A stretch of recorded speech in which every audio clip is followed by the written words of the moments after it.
നീസാ ഗരി ഗരി സനീസാ കരിമേഘത്തഴപ്പിലും കൊടിമിന്നൽ പിണരുണ്ട് കരിങ്കടൽ കടന്നാലോ. പാരന്റിങ്ങിന്റെ കാര്യം പറയുമ്പോൾ തന്നെ ഇപ്പൊ സായുവിനെ പോലത്തെ ഒരാളുടെ അടുത്ത് എല്ലാവരും എപ്പോഴും ചോദിക്കും പാട്ട് പാടില്ലേ, പാട്ട് മോള് പാടില്ലേ എന്നൊക്കെ ചോദിക്കും. മോള് നന്നായി പാടും എന്നൊക്കെ അവളുടെ മുമ്പ് തന്നെ പറയേ. അപ്പൊ ഞാൻ ആലോചിക്കും എന്തുകൊണ്ടാണ് അവരങ്ങനെ പറയണെന്നുള്ളത്. അതൊരു സങ്കല്പമാണ് അവരുടെ. നമ്മൾ ആയിട്ടില്ല, അവള് പഠിച്ചുകൊണ്ടിരിക്കുന്ന ഒരാളാണ്. അപ്പം ഓൾ ഓഫ് എ സഡൻ ഇതൊക്കെ എത്ര എളുപ്പമാണെന്ന് വിചാരിച്ചു കഴിഞ്ഞാൽ അത് കുട്ടിയോട് ചെയ്യുന്ന തെറ്റാണ്. അവർക്ക് എന്താ അറിയാം. ഇപ്പൊ നമ്മൾ ചില കുറ്റം പറയും ആൾക്കാരോട്, ഡോക്ടർ ആവട്ടെ എഞ്ചിനീയർ ആവട്ടെ എന്നൊക്കെ ആദ്യം തീരുമാനിച്ചു എന്ന് പറഞ്ഞ ഒരു പ്രഷർ കൊടുത്തു കുട്ടികൾക്ക്. ആ പ്രഷർ തന്നെയാണ് ആർട്ടിസ്റ്റ് ആവാൻ കൊടുക്കുന്നത്. ലോങ് ടേം ഫ്രണ്ട്സ് എന്ന് പറഞ്ഞാൽ ഒരു 10-ൽ താഴെ കുറച്ച് പേരുള്ളൂ. അവരെ ഡെയിലി ബേസിസിൽ കാണാനുള്ള അവസരവും ഇല്ല. അപ്പൊ നമ്മൾ ആകെ ഫേസ്ബുക്കിൽ എഴുതിയിടുക അല്ലെങ്കിൽ അതൊക്കെ ആയിരിക്കും. ഒരു സമയത്ത് ഞാൻ എന്നാ ഇതൊരു വിഷയം വന്നു എഴുതിയിട്ടേക്കാം എന്ന് വിചാരിച്ചിട്ട് അതിനെപ്പറ്റി എഴുതുന്ന ഒരു സമയം ഉണ്ടായിരുന്നു. ഇത്ര എളിമ എവിടുന്ന് പഠിച്ചതാ? എളിമ ആണെന്ന് തോന്നണില്ലേ. ഞാൻ ഇപ്പോൾ പറയണേ ഒരു പരിധിയിലപ്പുറം കോൺഫ്ലിക്റ്റോ അല്ലെങ്കിൽ കൺഫ്രണ്ടേഷനോ എനിക്ക് എടുക്കാൻ പറ്റില്ല പേഴ്സണലി. അതെനിക്ക് ഭയങ്കര ഭാരമുള്ള കാര്യമാണ്. ആരോടെങ്കിലും ഒരു പിണക്കമൊക്കെ ഉണ്ടായി കഴിഞ്ഞാൽ എൻ്റെ ഉള്ളിൽ നിന്ന് അത് പോകാൻ വലിയ പ്രയാസമാണ്.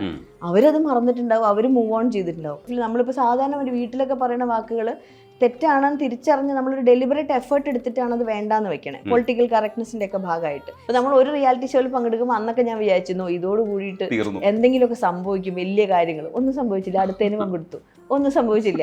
അപ്പൊ അവസാനം ഈ മത്സരത്തിന് പോണ തൊഴിലാളിമാര് നമുക്ക് ആരെയും ജഡ്ജ് ചെയ്യാനൊന്നും പറ്റില്ല. നമുക്ക് ആരെയും ജഡ്ജ് ചെയ്യാനോ അവരുടെ വിധി നിർണ്ണയിക്കാനോ ഒന്നും പറ്റില്ല. അതൊക്കെ വെറും തോന്നലാണ്. നമ്മൾ ആ ഒരു പൊസിഷൻ എടുത്തൊരു പവർ എടുക്കുക എന്ന് പറയുന്നത്, പവർ എന്ന് പറഞ്ഞ വാക്കിൽ തന്നെ അർത്ഥമില്ല. ആകെ ചെയ്യാവുന്നത് സജഷൻസ് കൊടുക്കാനാണ്. ചിലപ്പോൾ അവരെക്കാൾ കുറച്ച് കൂടുതൽ നാൾ വർക്ക് ചെയ്തതിന്റെ പരിചയമല്ലേ. വടിയെടുത്ത് പറയുന്ന സാധനം വടിയെടുക്കാതെ പറയണമെങ്കിൽ ഒരു മിടുക്ക് വേണം. ഇപ്പം എൻ്റെ ഈ പ്രായം വരേക്കും അന്ന് മുതൽ എനിക്ക് ഓർമ്മ വെച്ച സമയം മുതൽ എൻ്റെ അച്ഛനും അമ്മയും വീട്ടിലുണ്ടെങ്കിൽ ഞാൻ വരുന്നത് 2 മണിയാവട്ടെ 3 മണിയാവട്ടെ, പ്രോഗ്രാമൊക്കെ കഴിഞ്ഞ് വരുന്നത് കോമ്പറ്റീഷനോ ഒക്കെ ആണെങ്കിൽ അന്നത്തെ മുഴുവൻ കാര്യം സംസാരിക്കുന്ന അവർ തളരാണ്ട് കേട്ടിരിക്കും. ഭയങ്കര ക്യൂരിയോസിറ്റിയിൽ. ആവശ്യത്തിന് ഫ്രീഡം എന്ന് പറയുന്നത് ആവശ്യം എന്താന്നുള്ളതാണ്. അങ്ങനെ ഒരു സാധനം ഇല്ല. ഇപ്പം ഇതേ വലിയൊരു എക്സാമ്പിളാണ് നമ്മൾ നഞ്ചിയമ്മയുടെ പാട്ട് എന്ന് പറയുന്നത്. നഞ്ചിയമ്മയുടെ പാട്ട് ആ സ്ഥലത്ത് നഞ്ചിയമ്മയ്ക്ക് അതിന് പുറമെയുള്ള കാര്യങ്ങളൊന്നും അറിയേണ്ടതില്ല. അവരുടെ ലൈഫിൻ്റെയും ഞാൻ നഞ്ചിയമ്മയായിട്ട് സംസാരിച്ചിട്ടുണ്ട്, ഒരുപാട് നേരം സംസാരിച്ചിട്ടുണ്ട്. അപ്പം അവരെല്ലാത്തിനും പാട്ടാണ്. അവിടെ ഒരു കുട്ടി ജനിച്ചാൽ പാട്ട്, വളരുമ്പോൾ പാട്ട്, എല്ലാം അവരുടെ ലൈഫുമായിട്ട് ബന്ധപ്പെട്ട എല്ലാ ആഘോഷങ്ങൾക്കും പാട്ടുകളുണ്ട്. അവിടുന്നാണ് അവരുടെ മ്യൂസിക് ഉണ്ടാവണം. അവരെ സംബന്ധിച്ചിടത്തോളം ഇത്തരം തർക്കങ്ങൾ അവർ അറിയുന്ന പോലും ഇല്ല. എന്നിട്ട് നമ്മൾ അവരെ വെച്ചും കൊണ്ട് പുറത്തു നിന്ന് തർക്കിക്കും. സിത്താര കമ്മ്യൂണിസ്റ്റ് ആണോ, ഫെമിനിസ്റ്റ് ആണോ, ഹ്യൂമനിസ്റ്റ് ആണോ എന്നൊക്കെയുള്ള വാക്കുകൾ ചോദിക്കുകയാണെങ്കിൽ സിത്താരയുടെ ഇടം എവിടെയായിരിക്കും? ഞാനൊരു ലെഫ്റ്റിസ്റ്റ് ആണ് എന്തായാലും. ഏതു മഴയിലുമാളുമൊരു തിരിനാളം, രാവു പകലൊരു പോലെ വിരിയണ താരം. ഈ സിത്താരയുടെ വേറൊരു ഗണത്തിലെ പാട്ടുകളിൽ ഒന്നാണ് നീ മുകിലോ എന്ന് പറയുന്ന ഉയരയിലെ പാട്ട്. അത് ഒരുപക്ഷെ ആ ഫീല് നമ്മൾ എപ്പോഴൊക്കെ ആഗ്രഹിക്കുന്ന ഒരു ഫീലാണ്. അത് വീണ്ടും സിതാര പാട്ട് കേൾക്കുമ്പോൾ നമ്മൾ അതിൻ്റെ കൂടെ ഇരിക്കുന്നു എന്നുള്ളത് മാത്രമാണ്. അതായത് നമ്മളെപ്പോഴും കേൾക്കാൻ ആഗ്രഹിക്കുന്ന എന്തോ വരികളാണ് അല്ലെങ്കിൽ എന്തോ ഒരു സംഗീതമാണ് നമ്മൾ കേൾക്കുന്നതെന്നാണ്. അത് ഗോപി സുന്ദറിൻ്റെയാണ്. ഗോപി സുന്ദർ തന്നെയാണ് വാനമകലെന്നോ എന്ന് പറയുന്ന സ്റ്റേറ്റ് അവാർഡ് കിട്ടിയ പാട്ട്. ഈ സ്റ്റേറ്റ് അവാർഡുകളിൽ ആദ്യം സ്റ്റേറ്റ് അവാർഡ് കിട്ടാൻ എം ജയചന്ദ്രൻ്റെ എനുണ്ടോടിയിൽ പൊട്ടു തൊട്ടോ കമ്മലിട്ടോ എന്നൊക്കെ ചോദിക്കുമ്പോൾ എൻ്റെ മനസ്സിനകത്ത് എം ജയചന്ദ്രൻ എന്ന് പറയുന്ന മ്യൂസിക് ഡയറക്ടറുടെ ഒരു സിഗ്നേച്ചർ അവിടെ വീഴാണ്. പൊട്ടു തൊട്ടോ കമ്മലിട്ടോ എന്ന് ചോദിക്കുന്ന സമയത്ത് ജയചന്ദ്രൻ സാർ നമ്മുടെ മുമ്പിൽ വന്ന് നിന്ന് പാടും പോലെയാണ് സിതാര പാടി കേൾക്കുമ്പോഴും. അതൊരു സിഗ്നേച്ചറാണ്. ഒരുപക്ഷെ അങ്ങനെ ഒരു സിഗ്നേച്ചർ ആവാൻ കഴിയുന്നത് ഗായികയുടെ വഴക്കമല്ലേ? അതിലൊക്കെ ഉപരിയായിട്ട് ഈ സിനിമയിലെ സംഗീതം എന്ന് പറയുന്നത് സിനിമേനെ കോംപ്ലിമെന്റ് ചെയ്യാൻ വേണ്ടിയിട്ടുണ്ടാവുന്ന മ്യൂസിക്കിൽ അതിൽ ആത്യന്തികമായിട്ട് ഞാൻ വിചാരിക്കുന്നത് ഒന്നാമതായിട്ട് അത് കമ്പോസറുടേതാണ്. അവിടെ നമ്മളൊരു ടൂളായിട്ട് മാത്രമേ വർക്ക് ചെയ്യുന്നുള്ളൂ. അത് നമ്മളുടെ അതുവരെയുള്ള പഠനവും നമ്മളുടെ സ്കില്ലും ഒക്കെ അവരെ ഉപയോഗപ്പെടുത്തുകയാണ് ചെയ്യുന്നത്. ഒരു ഇൻസ്ട്രുമെന്റ് പോലെ തന്നെയാണ് അവിടെ വോയിസും. പിന്നെ നമ്മളുടെ ചെറിയ പരിചയമൊക്കെ അതൊക്കെ പിന്നെ വരുന്നതാണ്, വർഷങ്ങൾ കൊണ്ട് പിന്നെ ഉണ്ടാവുന്നതാണ്. ഇപ്പം എം ജയചന്ദ്രൻ സാറിനെ പോലത്തെ ഒരാളുടെ അടുത്ത് ഞാൻ പാടാൻ ചെല്ലുന്ന സമയത്ത് സാറിന് അറിയാം ആ പാട്ട് എങ്ങനെ വേണം എന്നുള്ളത്. അപ്പം വ്യക്തമായിട്ട് ഇപ്പോൾ പറഞ്ഞ മാതിരി കേൾവിക്കാർക്ക് പോലും സാറിന് എം ജയചന്ദ്രൻ എന്ന കമ്പോസർ അതിനുള്ളിലൂടെ കാണാൻ പറ്റുമെങ്കിൽ, ഫോർ ദാറ്റ് മാറ്റർ ഏത് മ്യൂസിക് ഡയറക്ടർ ആയാലും അവരുടെ ഒരു സിഗ്നേച്ചർ ഉള്ള കമ്പോസേഴ്സിനെല്ലാം തന്നെ അപ്പം ഞങ്ങൾക്ക് അതിൻ്റെ ഇരട്ടി തോന്നും. കാരണം അവരത് പറഞ്ഞു തന്നിട്ടാണ് ഞങ്ങളെ കൊണ്ട് പാടിക്കണേ. അപ്പം അതിനപ്പുറം ഒന്നും ചെയ്യേണ്ടതായിട്ട് വന്നിട്ടില്ല ആ പാട്ടിൽ. അവരുടെ എക്സ്പെക്റ്റേഷൻസിനോട് എത്രമാത്രം നമ്മൾ മാച്ച് ചെയ്യുന്നു എന്നുള്ളിടത്താണ് അവിടുത്തെ നമ്മളുടെ സന്തോഷം എന്ന് പറയുന്നത്. അവരുടെ അടുത്ത് നിന്ന് ഒരു നല്ല വാക്ക് കേൾക്കുക എന്നുള്ളത്. സാറൊരു ഗുഡ് എന്ന് പറഞ്ഞു കഴിഞ്ഞാൽ അത് ഏത് അവാർഡിനെക്കാളും വലുതായിട്ട് എനിക്ക് തോന്നിയിട്ടുണ്ട്. കാരണം ഞാൻ എൻ്റെ ഗുരുസ്ഥാനത്ത് കാണുന്ന ഒരാളാണ്. ചില പാട്ടുകളൊക്കെ നമുക്ക് കേൾക്കുമ്പോൾ തോന്നി ഇത് നമ്മളാണോ പാടണ്ടേ എന്ന് തോന്നും പാട്ട് കേൾക്കുമ്പോൾ. സ്വാതന്ത്ര്യമുള്ള ആൾക്കാരോട് നമ്മൾ ചോദിക്കും ചെയ്ത് ഞാൻ പാടിയ ശരിയാവുമോ എന്ന് ചോദിച്ചാൽ അവർ നമ്മൾ പറഞ്ഞ് കൺവിൻസ് ചെയ്യും.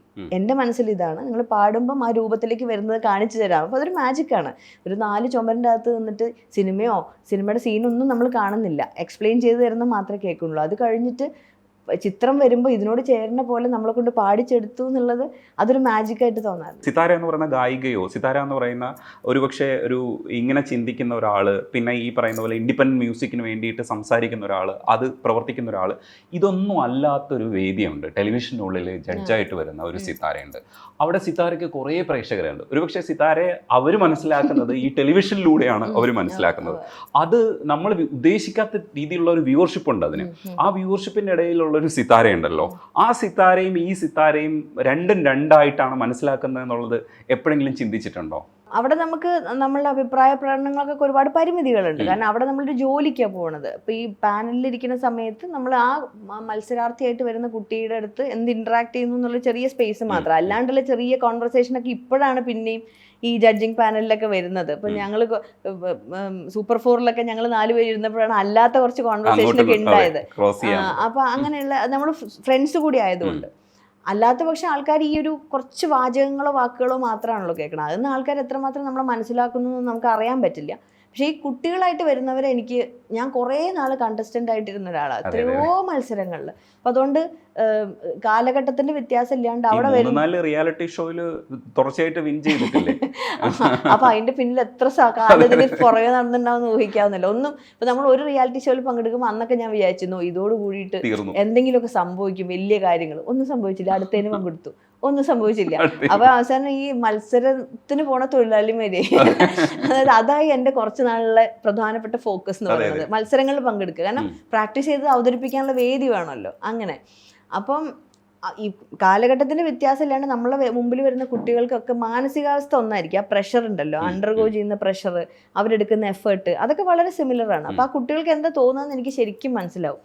അതുകൊണ്ട് അവർക്കൊരു ഫ്രണ്ടിനെ പോലെയോ ഒക്കെ നമുക്ക് ആരെയും ജഡ്ജ് ചെയ്യാനൊന്നും പറ്റില്ല. നമുക്ക് ആരെയും ജഡ്ജ് ചെയ്യാനോ അവരുടെ വിധി നിർണ്ണയിക്കാനോ ഒന്നും പറ്റില്ല. അതൊക്കെ വെറും തോന്നലാണ്. നമ്മൾ ആ ഒരു പൊസിഷൻ എടുത്തൊരു പവർ എടുക്കുക എന്ന് പറയുന്നത്, പവർ എന്ന് പറഞ്ഞ വാക്കിൽ തന്നെ അർത്ഥമില്ല. ആകെ ചെയ്യാവുന്നത് സജഷൻസ് കൊടുക്കാനാണ്. ചിലപ്പോൾ അവരെക്കാൾ കുറച്ച് കൂടുതൽ നാൾ വർക്ക് ചെയ്തതിൻ്റെ പരിചയമില്ലേ, ആ പരിചയത്തിൽ നമുക്കറിയാവുന്ന കാര്യങ്ങൾ പറഞ്ഞു കൊടുത്താൽ അവരത് അവർക്ക് അതിനെ അവരുടേതായിട്ടുള്ള രീതിയിൽ പ്രോസസ്സ് ചെയ്യാം. നമ്മൾ കൊടുക്കുന്നത് ഒരു ഇത് മാത്രമാണ്, ഒരു എന്താ പറയുക, ഇൻഗ്രീഡിയൻറ്റ് മാത്രമാണ്. വർക്കും പ്രോസസ്സും ഒക്കെ അവർ ചെയ്യേണ്ടതാണ്. അവരതിനെ വെച്ച് എന്ത് ചെയ്യണമെന്നുള്ളത്. ഇപ്പം ഞങ്ങൾക്ക് അങ്ങനെ കുറേ ബെനിഫിറ്റ് ഉണ്ടായിട്ടുണ്ട്. ചിത്രചേച്ചിയെ പോലുള്ള ആൾക്കാർ അവരുടെ ഇത്രയും വർഷത്തെ എക്സ്പീരിയൻസ് 1-2 കമൻസ് ആയിട്ട് ഞങ്ങൾക്ക് പറഞ്ഞു തരുമ്പോൾ അത് വെച്ച് എന്ത് ചെയ്യണമെന്ന് ആലോചിക്കുന്നവർക്ക് മാത്രമേ മുന്നോട്ടൊരു യാത്രയുള്ളൂ. അല്ലാണ്ട് അവിടെയുള്ള പാട്ടുകൾ പാടുക എന്നുള്ളത് മാത്രമാണെങ്കിൽ നമ്മളോട് അവരും അതാ പറഞ്ഞു തരിക, ഇതിനകത്തുനിന്ന് നിങ്ങളുടെ ഇൻഡിവിജ്വാലിറ്റി എന്തുണ്ടാക്കിയെടുക്കുന്നു എന്നുള്ളതില്ല. കാരണം ആ സമയത്തൊക്കെ നമ്മൾ പാടുന്നത് അധികവും മറ്റു ഗായകരുടെ പാട്ടുകളാണല്ലോ, ജാനകിയമ്മയുടെ, സുശീലാമ്മയുടെ. അങ്ങനെ പാടി നമ്മളുടെ ഒരു വോയിസ് രജിസ്റ്റർ പോലും കുറച്ചൊരു മാറും. അവരുടെ പിച്ചിനനുസരിച്ചിട്ടൊക്കെ പാടി നമ്മളുടെ ശബ്ദം. ഇപ്പം ഞാനിപ്പോൾ പണ്ടത്തെ എൻ്റെ ചില ഇൻ്റർവ്യൂസൊക്കെ വളരെ മുമ്പുള്ള കുട്ടിയായിരിക്കുമ്പോഴൊക്കെയുള്ള ഇൻ്റർവ്യൂസ് കേൾക്കുമ്പോൾ വോയിസ് സംസാരിക്കുന്ന ശബ്ദം തന്നെ വേറൊരു പോലെയാണ്. അത് ആ കാലത്ത് എന്താ വെച്ചാൽ ആ കാലത്തിൻ്റെ പ്രാക്ടീസിൻ്റെ ഒരു പ്രത്യേകതയാണ്. ഹൈ പിച്ച് സോങ്സും ഒക്കെ പാടി പക്ഷെ അത് കഴിഞ്ഞ് നമ്മൾ ആലോചിക്കുമല്ലോ, നമുക്കെന്താണ് കംഫർട്ടബിൾ, നമുക്കെന്താണ് ശരി എന്ന് തോന്നുന്നതിലേക്ക് കുറച്ചും കൂടി ആലോചിച്ച് വരുമ്പോഴാണ് അത് ചിലപ്പം നമ്മൾ ഉണ്ടാക്കി വരുന്ന ഒരു സ്പേസ് എല്ലാവർക്കും ആക്സെപ്റ്റബിൾ ആയിരിക്കില്ല. പക്ഷെ അതായിരിക്കും നമ്മളുടെ സ്പേസ്. അത് എല്ലാവരും ആക്സെപ്റ്റ് ചെയ്യണമെന്ന് പോലും ഇല്ല. പക്ഷെ നമുക്ക് കുറച്ച് ലോങ് ടേം ആയിട്ട് സസ്റ്റെയിൻ ചെയ്യാവുന്ന ഒരു ഇടം ആണ് അതായിരിക്കും നമ്മളുടെ വീട്.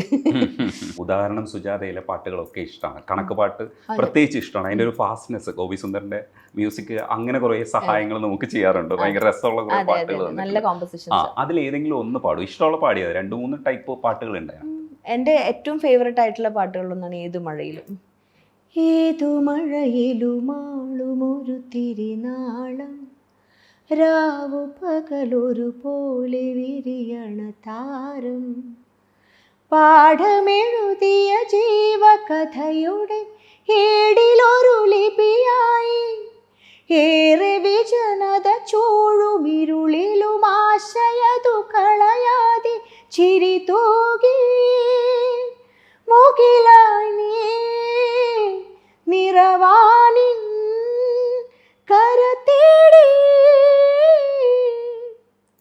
അടിപൊളി. ഈ പവറിനെ കുറിച്ച് പറയുന്ന സമയത്ത് ഇപ്പൊ മകളെ വളർത്തുമ്പോൾ ഈ പവർ അമ്മ എന്നുള്ള രീതിയിൽ ഉപയോഗിക്കില്ല എന്ന് സിതാര നേരത്തെ തന്നെ പറഞ്ഞിട്ടുണ്ട്. അപ്പോൾ ഈ പൊസിഷനെ നമ്മൾ നിശ്ചയിക്കണമെങ്കിൽ ഇല്ലെങ്കിൽ ഈ കാര്യങ്ങളൊക്കെ നമ്മൾ പറഞ്ഞു കൊടുക്കണമെങ്കിൽ ഇതിനകത്തൊരു നോളജ് കൂടുതൽ വേണം. നമ്മൾ മറ്റേ വടിയെടുത്ത് പറയുന്ന സാധനം വടിയെടുക്കാതെ പറയണമെങ്കിൽ ഒരു മിടുക്ക് വേണം.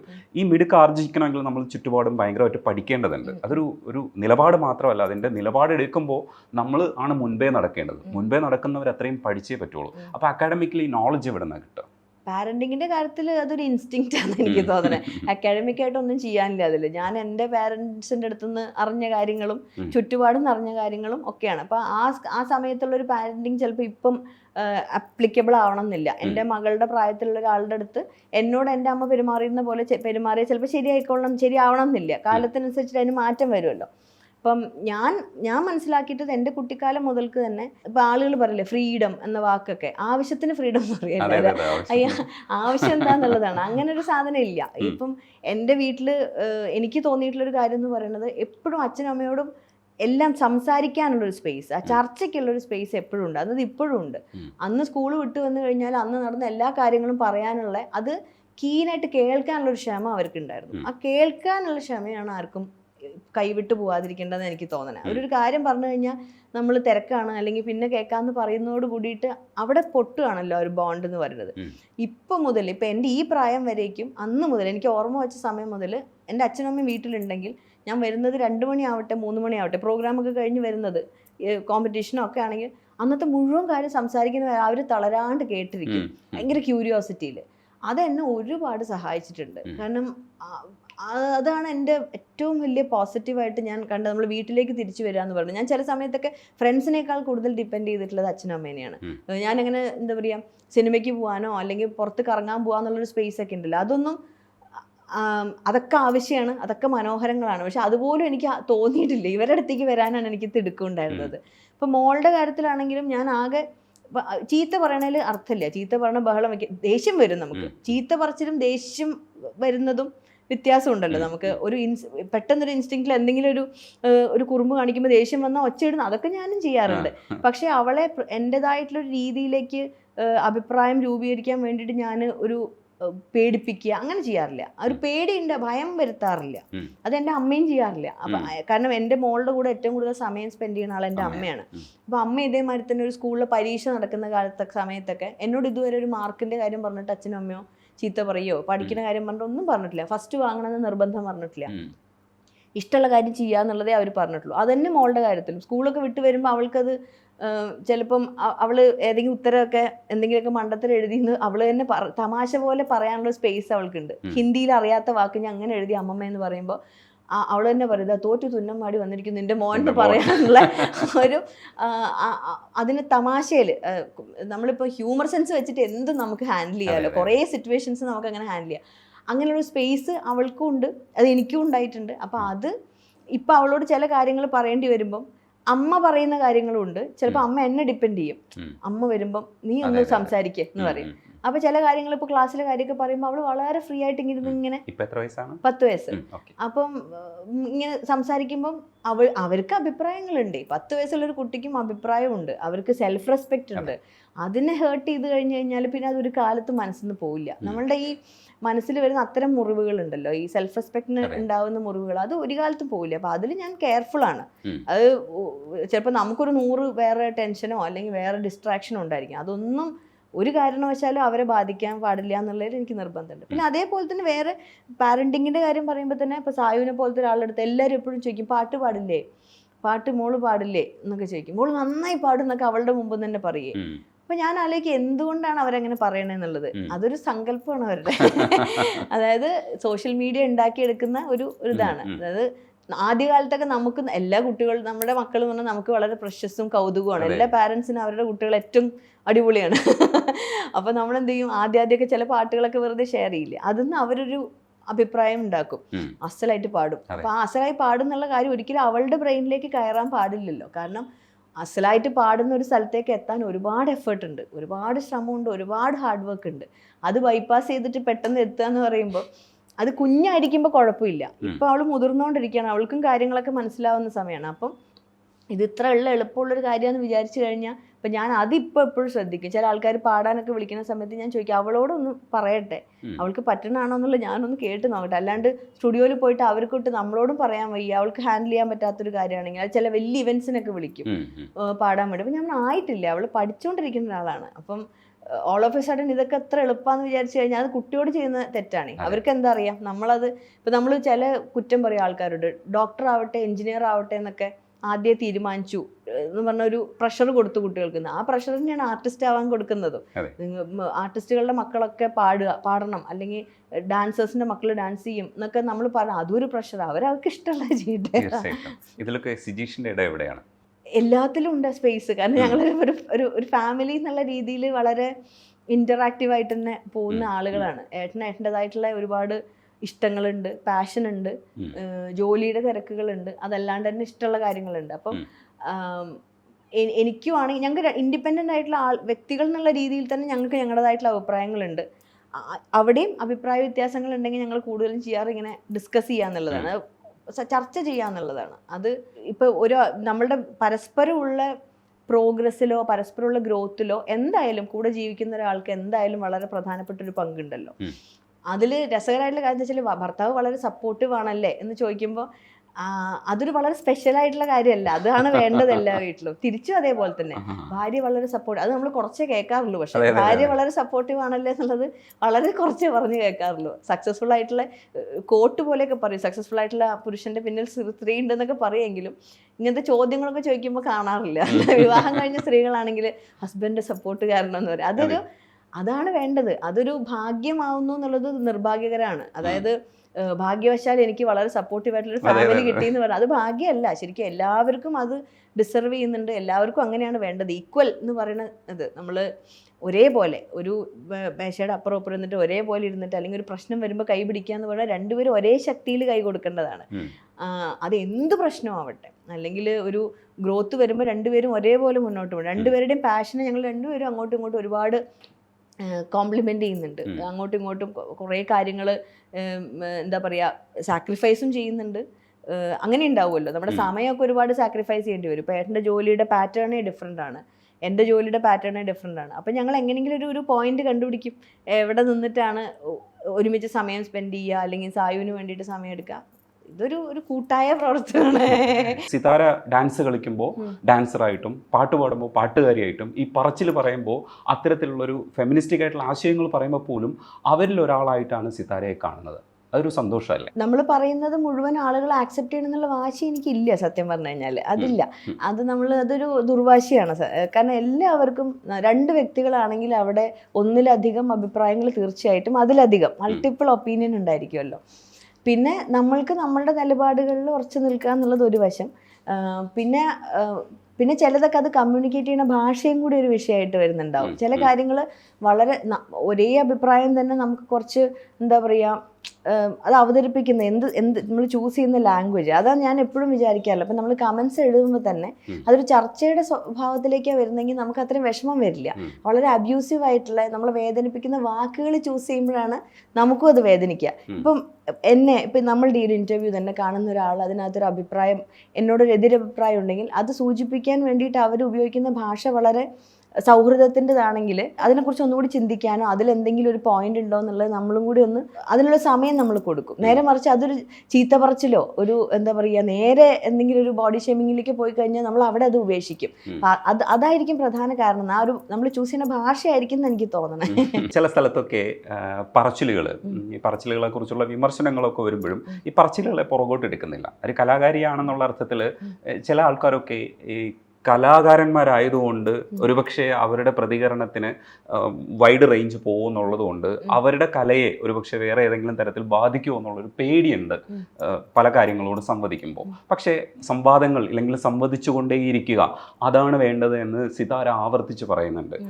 ഇങ്ങനെയൊക്കെ ഒരു നിലപാടെടുക്കുന്ന സമയത്ത് ഈ പേടിയുണ്ടാവും? ഇല്ല, അങ്ങനെ ഇല്ല. നമ്മളിപ്പോൾ നോക്കിക്കഴിഞ്ഞു കഴിഞ്ഞാൽ എന്തിനാ നമ്മൾ പേടിക്കേണ്ടത് എന്നുള്ളതാണ്. അവസരങ്ങളില്ലായ്മേനാണോ അങ്ങനെ ഞാൻ എന്തെങ്കിലും ഒരു വ്യക്തിയുടെയോ അല്ലെങ്കിൽ ഒരു കൂട്ടം ആളുകളുടെയോ അങ്ങനെ ഒരു അവസരം എന്നുള്ളത് എൻ്റെ മുന്നിലില്ല, ഒരിക്കലും ഇല്ല. ഞാൻ പാടി തുടങ്ങിയ സമയത്തും ഇല്ല, ഇപ്പോഴും ഇല്ല. പിന്നെ ആളുകൾ വേറെ രീതിയിൽ നമ്മൾ ദേഷ്യപ്പെടുമോ, ചീത്ത പറയുമോ എന്നുള്ളത്. ഈ നമ്മൾ കാണുന്ന ഹെയ്റ്റ് എന്നൊക്കെ പറയുന്നത് അധികം ഈ വാക്കുകൾ കമൻറ്റുകളിൽ ഒതുങ്ങുന്നതാണ്. ജെനുവിനായിട്ട് ആളുകൾക്ക് അത്തരത്തിലുള്ള ദേഷ്യം പ്രകടിപ്പിക്കുന്നത് ഞാൻ കണ്ടിട്ടില്ല. ഇനി ഉണ്ടെങ്കിലും നമുക്കൊന്നും ചെയ്യാനില്ല. അതിൽ അഭിപ്രായങ്ങൾ പറയാതിരിക്കുക. ഇപ്പോൾ ഒരു സമയത്ത് കുറച്ച് നാൾ മുമ്പ് വരെ ഞാൻ വിചാരിച്ചിരുന്നു നമ്മളൊക്കെ കോളേജിലും ഒക്കെ പഠിക്കുന്ന സമയത്ത് കുറച്ചും കൂടിയൊക്കെ ആക്റ്റീവായിട്ട് കാര്യങ്ങളൊക്കെ പറയുമല്ലോ ആളുകളോട് എന്തൊക്കെ. ഇപ്പം നമുക്ക് ഒരു സ്പേസും ഇല്ല, അതായത് ചർച്ചകൾക്കുള്ള ഇടങ്ങളില്ല. കൂട്ടുകാരായിട്ട് വട്ടം കൂടി ഇരുന്നിട്ട് ഒരു തർക്കത്തിന് പോലുള്ള സ്പേസ് ഇല്ല. ഞങ്ങളൊക്കെ ഒരു സ്റ്റേജിൽ കയറും, റെക്കോർഡിംഗ് സ്റ്റുഡിയോ വരും. സുഹൃത്തുക്കളെന്ന് പറഞ്ഞാൽ തന്നെ വളരെ മാറി മാറി വരുന്ന സൗഹൃദങ്ങളാണ് ഓരോ ദിവസവും കാണുക നമ്മൾ.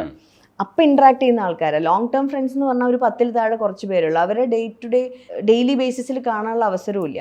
അപ്പം നമ്മൾ ആകെ ഫേസ്ബുക്കിൽ എഴുതിയിടുക, അല്ലെങ്കിൽ അതൊക്കെ ആയിരിക്കും. ഒരു സമയത്ത് ഞാൻ ഇന്നാ ഇതൊരു വിഷയം വന്നു, എഴുതിയിട്ടേക്കാം എന്ന് വിചാരിച്ചിട്ട് അതിനെപ്പറ്റി എഴുതുന്നൊരു സമയം ഉണ്ടായിരുന്നു. കുറച്ച് കഴിയുമ്പോൾ അതും മാറും.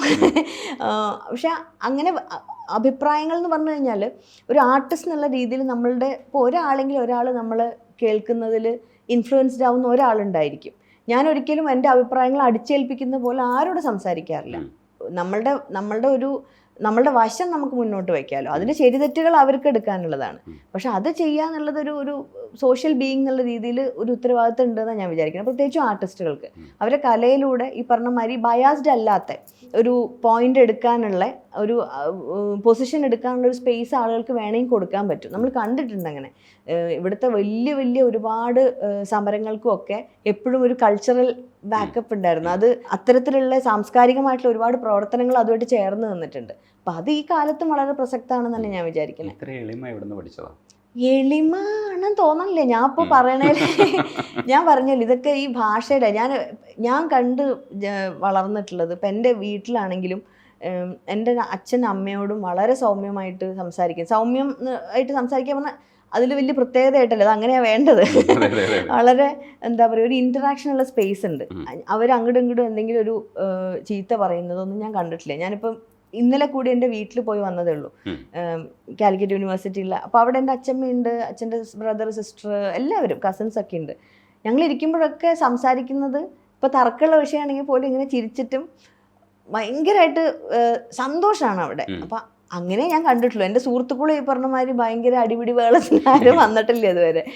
അതുകൊണ്ടായിരിക്കും എനിക്ക് ഒരു പരിധി വരെയൊക്കെ ഞാൻ സംസാരിക്കാനൊക്കെ ഒരു പരിധിയിലപ്പുറം കോൺഫ്ലിക്റ്റോ അല്ലെങ്കിൽ കൺഫ്രണ്ടേഷനോ എനിക്ക് എടുക്കാൻ പറ്റില്ല പേഴ്സണലി. അതെനിക്ക് ഭയങ്കര ഭാരമുള്ള കാര്യമാണ്. ചിലപ്പം നമ്മളോട് തർക്കിക്കുന്ന ആൾ അത് വിട്ടിട്ട് പോയിട്ടുണ്ടാവും, പക്ഷെ ഇത് നമ്മൾ ഈ ലോഡ് കൊണ്ട് നടക്കണേ. കാലാകാലം ഇതിങ്ങനെ ഹോണ്ട് ചെയ്തുകൊണ്ടിരിക്കും. ആരോടെങ്കിലും ഒരു പിണക്കമൊക്കെ ഉണ്ടായി കഴിഞ്ഞാൽ എൻ്റെ ഉള്ളിൽ നിന്ന് അത് പോകാൻ വലിയ പ്രയാസമാണ്. അവരത് മറന്നിട്ടുണ്ടാവും, അവർ മൂവ് ഓൺ ചെയ്തിട്ടുണ്ടാവും. അപ്പൊ അതുകൊണ്ട് ഞാൻ അത്തരം സന്ദർഭങ്ങൾ പരമാവധി ഒഴിവാക്കും. ഈ കാ ഫെസ്റ്റിവലിൽ BK ഹരിനാരായണനുമായിട്ടിരുന്ന് സംസാരിക്കുമ്പോൾ വാക്കിൻ്റെ പൊളിറ്റിക്കൽ കറക്റ്റ്നെസ്സിനെ കുറിച്ചൊക്കെ സംസാരിക്കുന്നുണ്ടായിരുന്നു. ഈ അടുത്ത് ഞാൻ ഒരു വാക്ക് ചിക്സ് എന്ന് പറയുന്നൊരു വാക്കെടുത്തു. ആ വാക്ക് ഞാൻ ഇൻ്റർവ്യൂവിൽ സംസാരിക്കുന്ന സമയത്ത് ക്യാമറ നോക്കിയിട്ട് ക്ഷമ പറയുന്നുണ്ടായിരുന്നു. പക്ഷേ എൻ്റെ ഒരു ആശയം എന്ന് പറയുന്നത് ഒരുപക്ഷെ ആ വാക്ക് കൂടെ നമുക്ക് കിട്ടിയില്ലെങ്കിൽ ഈ പുതിയ തലമുറയെ അഡ്രസ്സ് ചെയ്യാൻ പറ്റില്ല എന്നുള്ളതായിരുന്നു. ഈ പുതിയ തലമുറയിലെ കുറേ വാക്കുകളും പ്രയോഗങ്ങളും ഒക്കെ ഉണ്ട്. ഒരുപക്ഷെ പുതിയ തലമുറ സംഗീതത്തിലേക്കൊക്കെ ഇപ്പോൾ BGM സംഗീതത്തിലേക്ക് നമ്മൾ മാറുന്നുണ്ട്. ഈ കാലത്തിനനുസരിച്ച് നമ്മൾ മാറേണ്ടതുണ്ട്. അവിടെ നമ്മൾ സ്റ്റിഫായിട്ട് നിന്നിട്ട് പഴയതാണ് ശരി എന്നൊക്കെ പറഞ്ഞ വാദങ്ങൾക്ക് ഇല്ല. പക്ഷേ ഈ പൊളിറ്റിക്കൽ കറക്റ്റ്നെസ്സിൻ്റെ കാര്യത്തിൽ ചില വാക്കുകളൊക്കെ നമുക്ക് ഉപയോഗിക്കാൻ പാടില്ല എന്നുള്ളത് നമ്മുടെ ഒരു പ്രോഗ്രസീവ്നെസ്സിൻ്റെ ഭാഗമാണ്. ഇവിടെയൊക്കെ നിലപാടെടുക്കാൻ വേണ്ടിയിട്ട് സിതാര വായിക്കുകയാണോ അതേ ചുറ്റുപാടിൽ നിന്നിട്ട് ആൾക്കാരെ ഹാം ചെയ്യുന്ന കാര്യങ്ങളെ ഒഴിവാക്കുകയാണോ ചെയ്യുന്നത്? നമുക്ക് ചിലതൊന്നും തിരിച്ചറിയാൻ പറ്റില്ല എന്നുള്ളതാണ്. ഇപ്പം ഞങ്ങളാണ് പുതിയത്, ഇപ്പം ഞാൻ ഉൾപ്പെടെയുള്ള തലമുറയാണ് ഏറ്റവും പുതിയതെന്ന് വിചാരിച്ചിരുന്നൊരു സമയത്ത് നിന്ന് ടപ്പേന്നാണ് കാര്യങ്ങൾ മാറിയത്.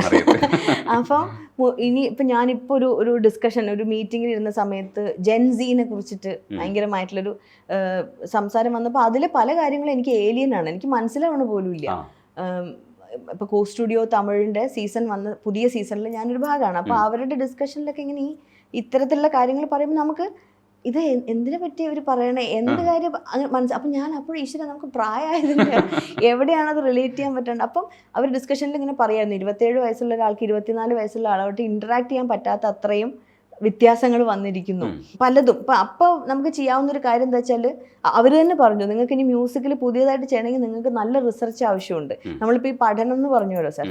അപ്പോൾ ഒരു പോയിന്റിൽ നമ്മൾ അപ്ഡേറ്റ് ചെയ്യണം, പഠിക്കണം എന്നൊക്കെ വിചാരിച്ചിട്ട് നമ്മളുള്ള ആ ഒരു ട്രേഡ് എന്താണോ അതിൽ തന്നെ കുറേ കൂടിയൊക്കെ പഠിക്കാൻ ശ്രമിക്കും. ഇനി അതുമല്ല, നമ്മൾക്ക് ശേഷം വരുന്ന ആളുകൾ വേറെ രീതിയിൽ എക്യുപ്ഡ് ആണ്. അപ്പൊ അതെന്താന്ന് മനസ്സിലാക്കുക പറഞ്ഞ ചെറിയ ബുദ്ധി പോരാ, നമ്മൾ അതിൽ അത്രയും ഇരിക്കണം. അപ്പം ഏലിയൻ ആണ് കുറെ കാര്യങ്ങൾ. ഈ പറയുന്ന പല വാക്കുകളിൽ ശരി തെറ്റെന്താന്ന് തിരിച്ചറിയാൻ പോലും ഇപ്പം പറ്റുന്നില്ല. അപ്പൊ നമ്മളുടെ ചുറ്റുപാടുന്ന് വന്ന അല്ലെങ്കിൽ നമ്മളുടെ കാലത്തുനിന്ന് വന്നിട്ടുള്ള വാക്കുകളുടെ തെറ്റൊക്കെ നമ്മൾ കുറേയൊക്കെ ഫിഗർ ഔട്ട് ചെയ്തു. അതിൽ നമ്മൾ തെറ്റുകൾ ഉപയോഗിച്ചിരുന്നു, അതായത് തെറ്റാന്ന് പോലും തിരിച്ചറിയാണ്ട് ഡേ ടു ഡേ ലൈഫിൽ നമ്മളിപ്പോൾ സാധാരണ ഒരു വീട്ടിലൊക്കെ പറയുന്ന വാക്കുകൾ തെറ്റാണെന്ന് തിരിച്ചറിഞ്ഞ് നമ്മളൊരു ഡെലിബറേറ്റ് എഫേർട്ട് എടുത്തിട്ടാണ് അത് വേണ്ടാന്ന് വെക്കണേ, പൊളിറ്റിക്കൽ കറക്റ്റ്നെസിന്റെ ഒക്കെ ഭാഗമായിട്ട്. കാരണം ആ എഫേർട്ട് എടുക്കേണ്ട ഒരു തലമുറയായിരുന്നു നമ്മുടെ. എന്നാൽ മാത്രമേ നമുക്കത് നമ്മുടെ നാവുന്നും മനസ്സെന്നും ഒക്കെ കളയാൻ പറ്റുള്ളൂ.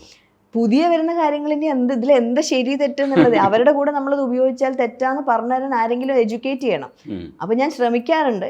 ചിലപ്പോഴൊക്കെ എനിക്ക് മനസ്സിലായി വരുന്നേ ഉള്ളൂ. ഞാൻ സത്യസന്ധമായിട്ട് പറയണമല്ലോ, എനിക്ക് ഇപ്പൊ പറഞ്ഞ പല വാക്കുകളും പുതിയത് പലതും എനിക്ക് ഏലിയനാ ഞാൻ അതിനോട്. സിതാര ഇങ്ങനെ കേൾക്കുന്ന സമയത്ത് ലാൽ സലാമിൽ ഉർവശി മോഹൻലാലിനോട് ഇടയ്ക്ക് വന്ന് പറയുന്നുണ്ട് ഞാനും കമ്മ്യൂണിസ്റ്റായി എന്ന് പറയുന്നുണ്ട്. അപ്പോൾ എനിക്ക് ചോദിക്കാൻ തോന്നുന്നത്, സിതാര കമ്മ്യൂണിസ്റ്റ് ആണോ, ഫെമിനിസ്റ്റ് ആണോ, ഹ്യൂമനിസ്റ്റ് ആണോ എന്നൊക്കെയുള്ള വാക്കുകൾ ചോദിക്കുകയാണെങ്കിൽ സിതാരയുടെ ഇടം എവിടെയായിരിക്കും? ഇതിലെവിടെയാണ് സിതാര പ്ലേസ് ചെയ്യുക? ഞാനൊരു ലെഫ്റ്റിസ്റ്റ് ആണ് എന്തായാലും. അതിന് വിശാലമായിട്ടുള്ളൊരു അർത്ഥമുണ്ട്. അത് ഇപ്പൊ പറയുമ്പോൾ പോലും നമ്മൾ ഈ വാക്കുകൾ ഉപയോഗിക്കാൻ മടിക്കുന്ന എന്തുകൊണ്ടാ വെച്ചാൽ അതിനെ തുടർന്നുണ്ടാവുന്ന ചർച്ചകൾക്കൊക്കെ നമ്മൾ ആൻസറബിൾ ആവണമെന്നുള്ളതുകൊണ്ടാണ്. അങ്ങനെയില്ല, ഇതൊരു വിശാലമായിട്ടുള്ളൊരു ആശയമാണ്. അതിനകത്ത് ഈ പറഞ്ഞ മാതിരി നമ്മൾക്ക് മറ്റേ ഓപ്പോസിറ്റ് ജെൻഡറിനോട്, മനുഷ്യനോട്, പ്രകൃതിയോട് ഒക്കെ നമ്മൾ പറയുന്ന വാക്കുകളോട് പോലും റെസ്പോൺസിബിലിറ്റി ഉള്ള ഒരു ഇടമാണ്. അതിന് പാർട്ടി പൊളിറ്റിക്സും ആയിട്ടോ കറണ്ട് പൊളിറ്റിക്സും ആയിട്ടോ ഒന്നും ഒരു ബന്ധമില്ല. അങ്ങനെ എടുത്തു പറയേണ്ടി വരുന്ന ഒരു സാഹചര്യത്തിലാണ് നമ്മൾ. എന്താ വെച്ചാൽ നമ്മളുടെ ആശയങ്ങളോട് ഏറ്റവും അടുത്ത് നിൽക്കുന്ന ഒരു ചോയ്സ് എടുക്കുക എന്നുള്ളത് മാത്രമേ ഡെമോക്രസിയിൽ ഇപ്പൊ നമുക്ക് ചെയ്യാനുള്ളൂ. അല്ലാണ്ട് അതിന് ഐഡിയൽ എന്ന് പറഞ്ഞൊരു കണ്ടീഷൻ ഇല്ല. ഇപ്പൊ എല്ലാം തികഞ്ഞത്, ഏറ്റവും മികച്ചത് എന്ന് പറഞ്ഞിട്ടുള്ളൊരു കണ്ടീഷൻ ഇല്ല അവിടെ. കാരണം മനുഷ്യർക്ക് ഉണ്ടാവുന്ന മാറ്റങ്ങൾ, സൊസൈറ്റിയിൽ ഉണ്ടാവുന്ന മാറ്റങ്ങൾ എല്ലാ പ്രത്യയശാസ്ത്രങ്ങളെയും ഇങ്ങനെ ഓരോ രീതിയിൽ സ്പർശിച്ചുകൊണ്ടിരിക്കും. അപ്പൊ അതുകൊണ്ട് അത്തരത്തിലുള്ള ചർച്ചകളിൽ ഞാൻ ഇങ്ങനെ ലൗഡായിട്ട് പോവാറില്ല. പക്ഷെ മനസ്സിലൊരു ആശയം ഉണ്ടായിരിക്കുമല്ലോ, അപ്പൊ അതിൽ ഇതെല്ലാം പെടും. ഈ പറഞ്ഞ മാതിരി എൻവയോൺമെന്റലിസ്റ്റ് ആണോ, ഫെമിനിസ്റ്റ് ആണോ, ഹ്യൂമനിസ്റ്റ് ആണോ, പക്ഷെ ഇതിന്റെയൊക്കെ പെർഫെക്റ്റ് വേർഷൻ ആണോ ഞാൻ അറിയില്ല. അക്കാഡമിക്കലി സംസാരിച്ചാലും അല്ലാണ്ട്. കാരണം നമ്മളുടെ ചുറ്റുപാടിൽ നിന്നുണ്ടായിട്ടുള്ള കുറേ എന്താ പറയുക പ്രശ്നങ്ങൾ എനിക്കും ഉണ്ടാവും വ്യക്തി എന്നുള്ള രീതിയിൽ. പക്ഷെ ഞാനൊരു കറക്ഷന് എപ്പോഴും തയ്യാറായി നിൽക്കുന്ന ഒരു എന്താ പറയുക അങ്ങനെയാണ് നിൽക്കുന്നത്. അത് ഏത് സ്ഥലത്തുനിന്നും അഭിപ്രായങ്ങളൊക്കെ എടുക്കാനുള്ള പരുവപ്പെട്ടിട്ട് തന്നെയാണ് നിൽക്കുന്നത്. നിലപാടുകൾ ഇല്ല എന്നല്ല, ആ നിലപാടുകളെ തന്നെ എപ്പോഴും നമ്മളൊന്ന് ചുറ്റുപാട് നോക്കി ഒന്ന് പരുവപ്പെടുത്താനുണ്ടല്ലോ. അപ്പൊ ശരിക്കും നിങ്ങൾ പാട്ട് പാടുമ്പോഴും ഡാൻസ് കളിക്കുമ്പോഴും പറയുമ്പോഴും എഴുതുമ്പോഴും ഒക്കെ നിങ്ങളിലൊരു മനുഷ്യനാണ്, ഇല്ലെങ്കിൽ ഇതൊരു മനുഷ്യനാണെന്ന് തോന്നിക്കുന്ന രീതിയിലാണ് പെരുമാറ്റവും സംഭാഷണവും ഒക്കെ. അത് അങ്ങനെ തന്നെ തുടരട്ടെ, ഇല്ലെങ്കിൽ അങ്ങനെയാണ് അത് തുടരേണ്ടത് എന്നാണ് എനിക്ക് ഈ അവസരത്തിൽ പറയാൻ തോന്നുന്നത്. ഒരു പാട്ടുകൂടെ പാടി നമുക്ക് അവസാനിപ്പിക്കാമെന്ന് വിചാരിക്കുന്നു. ഇഷ്ടമുള്ളൊരു പാട്ടുകൂടെ പാടും. ഒരു കൂട്ടം ഞാൻ ഇന്ന് ചെവിയിൽ ചൊല്ലാം, കുരുക്കുത്തി മുല്ലേ കുടമുല്ലേ. ഒരു കൂട്ടം ഞാൻ ഇന്ന് ചെവിയിൽ ചൊല്ലാം, കുരുക്കുത്തി മുല്ലേ കുടമുല്ലേ. ശരത്കാല ചന്ദ്രലേഖ മയങ്ങിക്കോട്ടെ, ചിരിക്കുന്ന നക്ഷത്രങ്ങൾ ഉറങ്ങിടട്ടെ, ഹൃദയത്തിൻ തുടിപ്പുകൾ അടങ്ങിടട്ടെ, മധുരിക്കും ലഹരിയൊന്നൊതുങ്ങിടട്ടെ. ഒരു കൂട്ടം ഞാൻ ഇന്ന് ചെവിയിൽ ചൊല്ലാം, കുരുക്കുത്തി മുല്ലേ കുടമുല്ലേ. ഒരു കൂട്ടമല്ല, 1000 കൂട്ടം ചെവിയിൽ ചൊല്ലും. ഞങ്ങൾ കേൾക്കാൻ തയ്യാറാണ്. Thank you.